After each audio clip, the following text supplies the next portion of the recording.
It looks like another company is going to be following in the footsteps of Xbox Game Pass. Xbox has been, I would say, defining the way that this industry has been going through this generation. I know a lot of people like to look at them and think that they're just killing off the console, but with Xbox Game Pass, with how successful it has been, you've seen a lot of adjustments occur.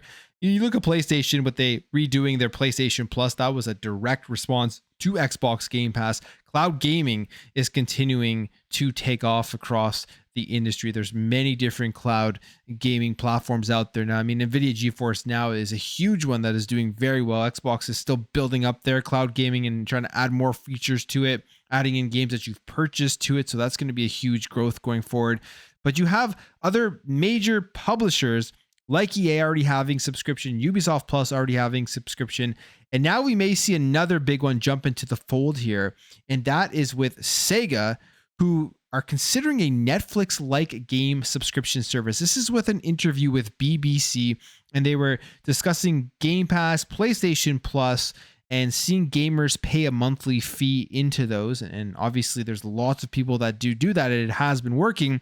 You have Sega's president here, Shuji Utsumi, telling BBC that these subscription products were very interesting and that they were evaluating some opportunities, saying, we're thinking about something and discussing something. We cannot disclose this right now. So obviously they don't give out any more information besides that, but other than the fact that they are potentially going to be releasing a major subscription service here to try to compete with all of the other ones out there. And this has a lot of questions for me when I do see this, because you look at the Sega games, you look at like the Yakuza games, Persona, and many other games that they do have.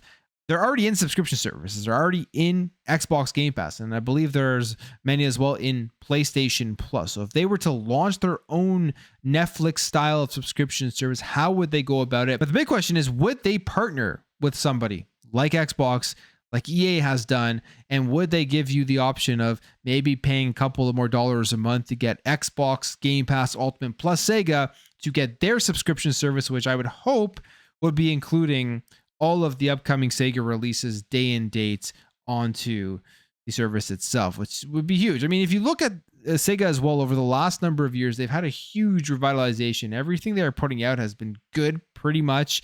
They're getting a lot more sales. They're breaking records with their sales. They're bringing games like Persona over to Xbox, which has done very, very well. You have Metaphor as a brand new franchise, it broke sales records.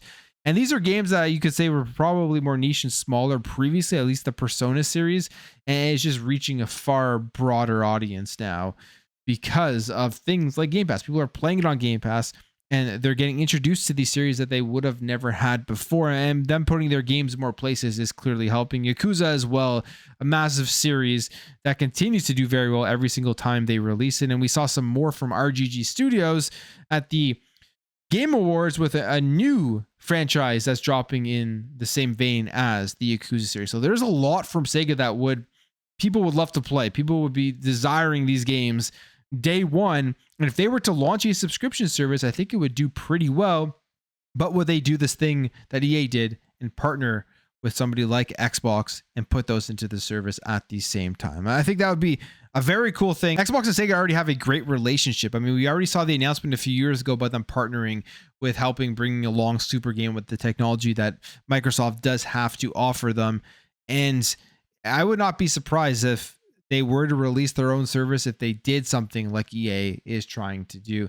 The question as well would be, would they have two different tiers? Because with EA Play, you're getting the lower tier where you eventually get their first party games months later.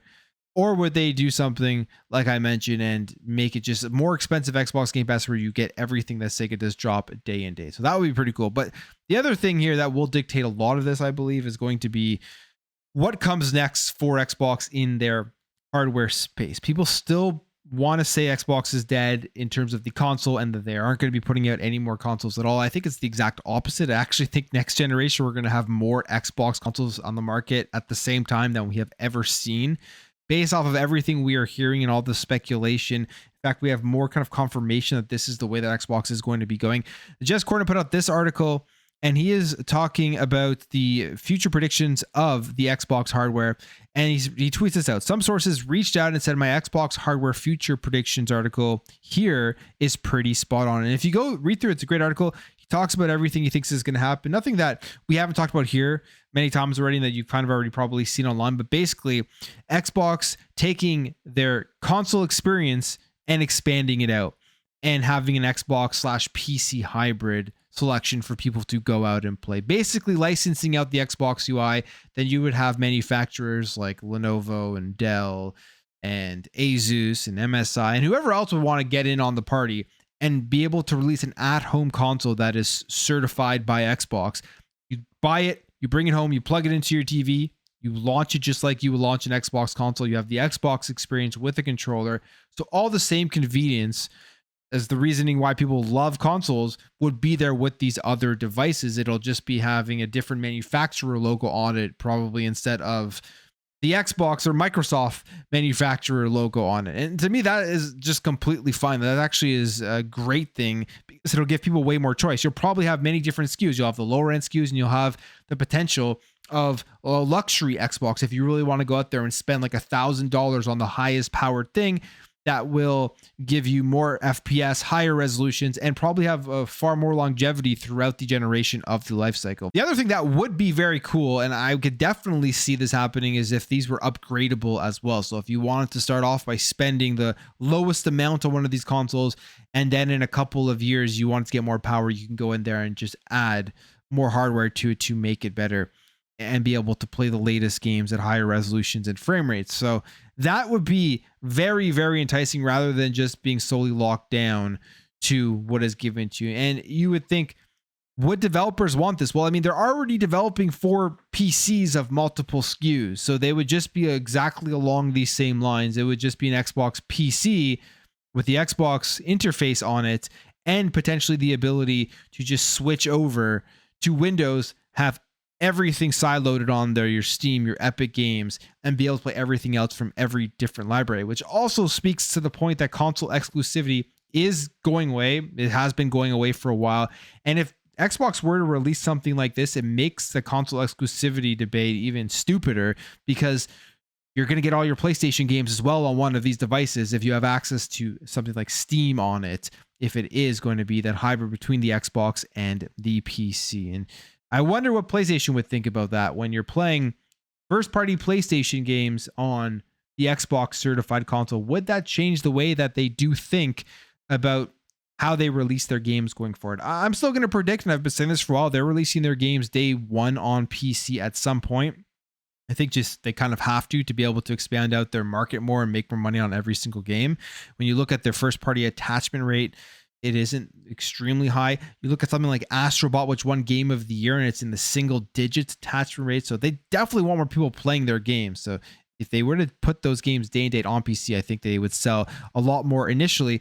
But if Xbox does this, what people are saying, again, console exclusivity, it makes no sense anymore because you're playing everything and you're getting the games from the competing platforms. So when people are looking at Xbox putting their games on PlayStation right now, there's probably a lot more forethought to that. Other than wanting to make money off of the PlayStation gamers, there probably is the forethought about what they are doing in the next gen and the fact that they can go ahead and basically market that you pick up this Xbox, you can also play the PlayStation games. You're going to get everything from every launcher, from every platform on the next Xbox PC, except Nintendo, I guess, hypothetically, except Nintendo. There are ways, but I wouldn't suggest doing that. I love my Nintendo Switch. I'm going to be going to get the Nintendo Switch to day one when that thing does drop. So lots of changes here. It's going to be very interesting to see. And then also got to add on the handheld, something that, I mean, we've talked about a ton. And the other thing that will play a lot into this, I think, is what is Steam going to do? Because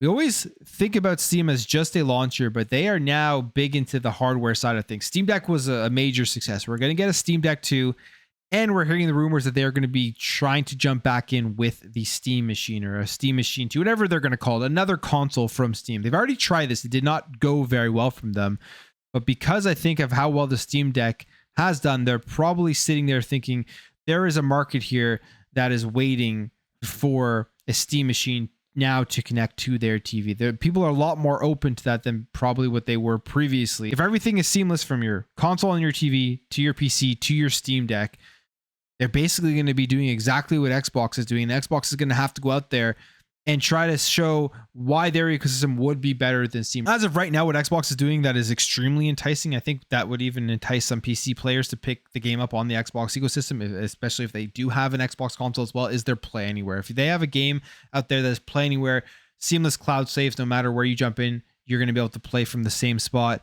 It is very enticing. I mean, Atlas has done this with their games. Square Enix has been doing this with their games. You can buy it on the Xbox app on PC, and you're getting the license across all of your different devices. So all of these things will play into the next gen. And I think basically next generation is going to be the generation where we finally see that full evolution of gamers having more choice as to where they play, because the console market is stagnant. The console exclusivity strategy is old, stagnant, and does not work like it used to work.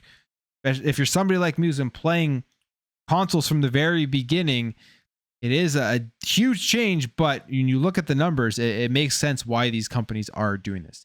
But I'm going to end the video there, guys. If you did enjoy this video, hit that thumbs up. If you're new here, hit that subscribe, and I'll catch you guys in the next video.